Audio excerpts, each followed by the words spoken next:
വൽ മർഅതു തുകഫനു ഫീ ഖംസതി അസ്വാബിൻ. പുരുഷന്മാരുടെ വിഷയത്തിൽ നമ്മൾ എത്ര തുണികളാണ് പറഞ്ഞത്? 3 കഷ്ണം തുണികളാണ് പറഞ്ഞത്. ഇവിടെ സ്ത്രീകളുടെ കഫനെ പറ്റിയിട്ടാണ് പറയുന്നത്. ഫീ ഹംസത്തി അസ്വാബിൻ. എത്രയാണ്? ഹംസ 5 അല്ലെ? 5 കഷ്ണം തുണികളാണ്. ഫീ ദിർഇൻ 1 മേൽക്കുപ്പായം, വ ഹിമാരിൻ പിന്നെ തട്ടം, വ ഇസാരിൻ അരയുടുപ്പ്, വ ലഫാഫത്തൈൻ പിന്നെ 2 കഷ്ണം തുണി. അതായത് അരയുടുപ്പ് ഉടുപ്പിക്കുന്നു, ഉടുത്തു കൊടുക്കുന്നു, പിന്നെ മേൽക്കുപ്പായം ധരിപ്പിക്കുന്നു, തട്ടം ധരിപ്പിക്കുന്നു, പിന്നെ സാധാരണ പുരുഷന്റെ മയ്യത്ത് പോലെ തന്നെ 2 കഷ്ണം തുണി കൊണ്ട് എന്ത് ചെയ്യുന്നു? അവരെ കഫൻ ചെയ്യുന്നു എന്നുള്ളതാണ്.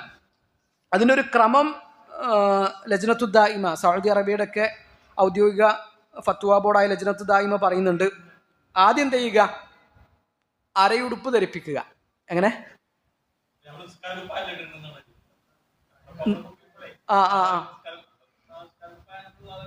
നിസ്കാര കുപ്പായം പ്രശ്നമൊന്നുമില്ല.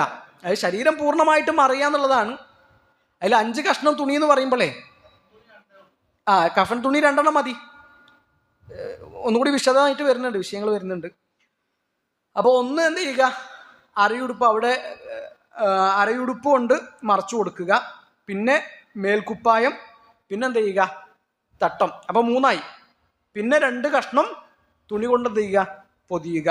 അപ്പോൾ ആദ്യം അരയുടുപ്പ്, പിന്നെ മേൽക്കുപ്പായം, പിന്നെ തട്ടം, പിന്നെ 2 കഷ്ണം തുണി. അതാണ് അതിൻ്റെ ക്രമം എന്ന് ലജ്നയുടെ ഒക്കെ ഫത്വയിൽ നമുക്ക് കാണാൻ പറ്റും. അതാദ്യം ഉണ്ടാവും. പിന്നെ അത് നമുക്ക് എന്ത് ചെയ്യാം? അടുത്ത തുണി വെച്ചിട്ട് എന്ത് ചെയ്യാം? ഊരി എടുക്കാം. എടുക്കാതിരിക്കുകയും ചെയ്യാം. എന്നാൽ ഏറ്റവും അഫ്ളലായ രൂപം നമ്മൾ പറയുന്നത് 3 കഷ്ണം തുണിയിൽ മാത്രമായിട്ട് മറവ് ചെയ്യാന്നുള്ളത്.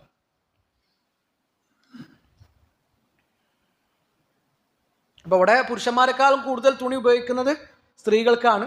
കാരണം അവർക്കാണ് കൂടുതൽ മറവ് ആവശ്യമായിട്ടുള്ളത്.